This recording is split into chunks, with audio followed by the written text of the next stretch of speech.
At St. Francis High School in La Cañada, California, there's something to be said about math teacher Jim O'Connor. Substitute back for y. The question is, what is that something? Truncate or round it. When you think of him, does the word love come to mind?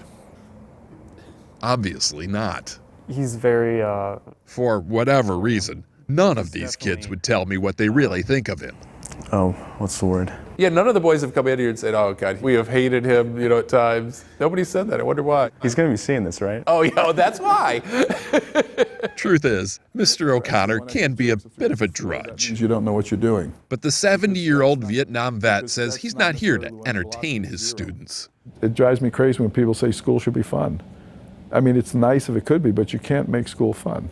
E to the KT times E to the C. And for years, Okay? the kids thought that's all there was to him. Until last November, when senior Pat McGoldrick learned they didn't know the half of him. Pat was in charge of a student blood drive and had just come here to Children's Hospital Los Angeles for a meeting. He says it was weird. Whenever he told someone he went to St. Francis High School, they all said, oh, you must know Jim O'Connor. Isn't he wonderful? Wonderful? What? It's disbelief, really. It's almost like kind of finding this alter ego that he has. Inside the blood donor center, Pat found a plaque listing all the top blood donors at the hospital, including the record holder, Jim O'Connor. Then he learned something even more unbelievable, that whenever Mr. O'Connor isn't torturing kids with calculus, he's on a whole nother tangent, cuddling sick babies. Come on, you can talk to me.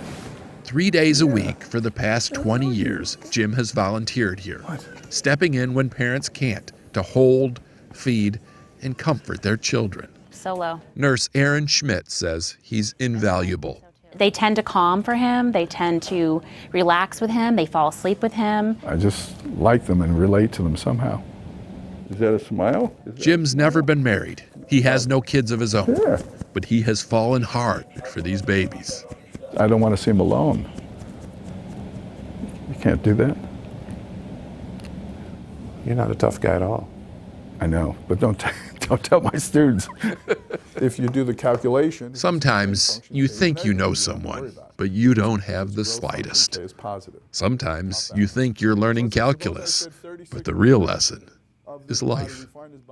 I've always respected him, but now it's in even a different degree, really, is to the point where I try to emulate him. He's the epitome of a man of service. What you doing?